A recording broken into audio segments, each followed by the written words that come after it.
ये घटना है पुणे महाराष्ट्र की रहने वाली एक लड़की जिसकी उम्र महज 14 साल की है। उसके माता पिता एक नर्सरी में नौकरी करते हैं, पेड़ पौधों की रखवाली करते हैं या यूँ कहें कि माली का काम करते हैं। आप सभी को नमस्कार। मैं कृष्ण आज के दिन की शुरुआत करता हूँ इस सच्ची घटना के साथ। वो लड़की अपने एक दोस्त से मिलने के लिए पुणे रेलवे स्टेशन पर जाती है और वहाँ घंटों इंतज़ार करती है। जब उसका दोस्त नहीं आता है तो वह परेशान हो जाती है, रोने लगती है। अचानक उस लड़की पर एक ऑटो वाले की नज़र पड़ती है।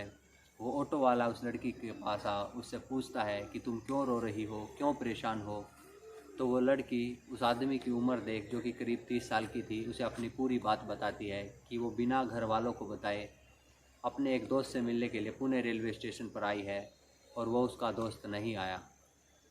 इतनी जानकारी ले ऑटो वाला वहाँ से चला जाता है। करीबन 10 से 15 मिनट के बाद ऑटो वाला वापस आता है और उस लड़की को बोलता है कि जिस लड़के से तुम मिलने के लिए यहाँ आई हो वो बाहर खड़ा है, वो यहाँ अंदर नहीं आ रहा है क्योंकि वो शर्मिंदा है, वो लेट हो चुका है। आओ मैं तुम्हें उससे मिलवा देता हूँ। और उस लड़की को एक पानी की बोतल भी देता है। वो लड़की पानी पीती है और उस ऑटो वाले पर विश्वास कर उसके साथ बाहर की ओर चल पड़ती है। कुछ कदम चलने के बाद वो लड़की चक्कर खाकर गिर जाती है। ऑटो वाला उसे उठाता है और जंगल की तरफ ले जाता है। वहाँ जाकर उसके साथ बलात्कार कर देता है।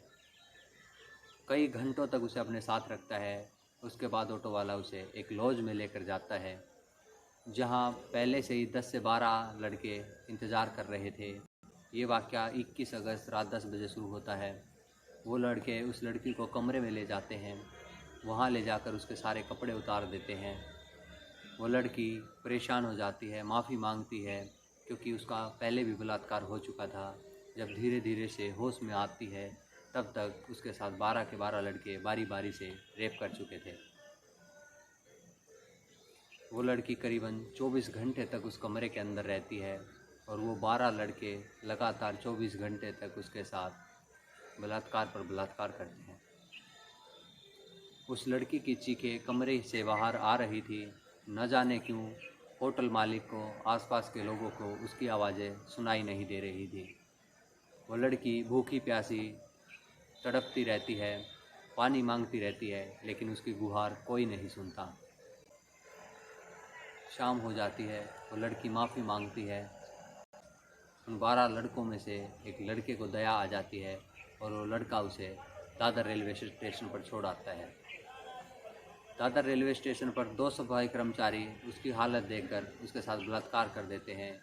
यानी इन लोगों से अभी बची ही थी कि 2 सफाई कर्मचारियों ने और उसके साथ बलात्कार कर दिया। इतनी दरिंदगी उसके साथ की गई। उसके बाद वो 2 सफाई कर्मचारी उस लड़की को एक ऐसी ट्रेन में बिठा देते हैं जिसकी दिशा उत्तर की ओर थी। उस ट्रेन का लास्ट स्टॉप चंडीगढ़ था। वो लड़की सहमी हुई, डरी हुई उस ट्रेन में बैठी रहती है। न जाने कितने आदमी आते हैं, जाते हैं, मगर किसी की नज़र उस लड़की पर नहीं पड़ती, उसकी हालत पर नहीं पड़ती। वो लड़की चंडीगढ़ पहुंच जाती है। जब चंडीगढ़ स्टेशन पर उतरती है तो वहीं बैठ जाती है। एक जीआरपी जवान उधर से निकल रहा था कि उसकी नज़र उस लड़की पर पड़ती है। वो जवान पल भर में समझ जाता है कि कुछ तो गड़बड़ है और वो उस लड़की से पूछता है कि तुम क्यों परेशान हो, क्या मैं तुम्हारी कोई मदद कर सकता हूँ। वो बेचारी पहले ही पुरुष जाति से घबराई हुई थी क्योंकि वर्दी में भी एक पुरुष ही था। उसे ये लग रहा था हो ना हो ये भी उसके साथ ऐसा ही बर्ताव करेगा। लेकिन जीआरपी जवान एक अच्छा आदमी था। उसने चाइल्ड वेलफेयर कमेटी के साथ संपर्क साधा। वहाँ से एक महिला अधिकारी मौके पर पहुँचती है, उस लड़की को खाना खिलाती है, पानी पिलाती है।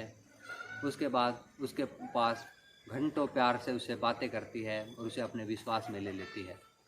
उस लड़की का विश्वास जीतने के बाद वो महिला अधिकारी उस लड़की से उसकी आप बीती पूछती है। वो लड़की घर से निकलने से लेकर चंडीगढ़ रेलवे स्टेशन तक पहुंचने तक अपने सारी आप बीती उस महिला अधिकारी को बताती है। जब महिला अधिकारी उसकी ये सारी आप बीती सुनती है तो उसकी आंखों से आंसू निकल आते हैं। वो अपने आंसुओं को नहीं रोक पाती है। वो दोनों जनसेवक उस लड़की का मामला दर्ज करा उसे न्याय दिलाने का वादा करते हैं।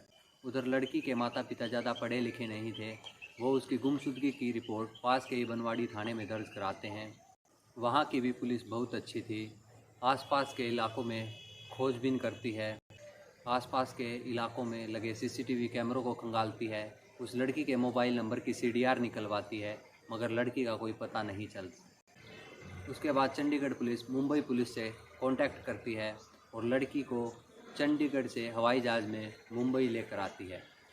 उसके बाद लड़की को हॉस्पिटल में एडमिट करवाया जाता है और उसके इलाज में केवल और केवल लेडीज़ स्टाफ को लगाया जाता है, क्योंकि वो पुरुष जाति से घबराई हुई थी। बनवाड़ी पुलिस को इस मामले की जानकारी मिलती है तो वो इस मामले को और गंभीरता से जांच करती है और आसपास के 100 से ज़्यादा सीसीटीवी कैमराज को खंगालती है।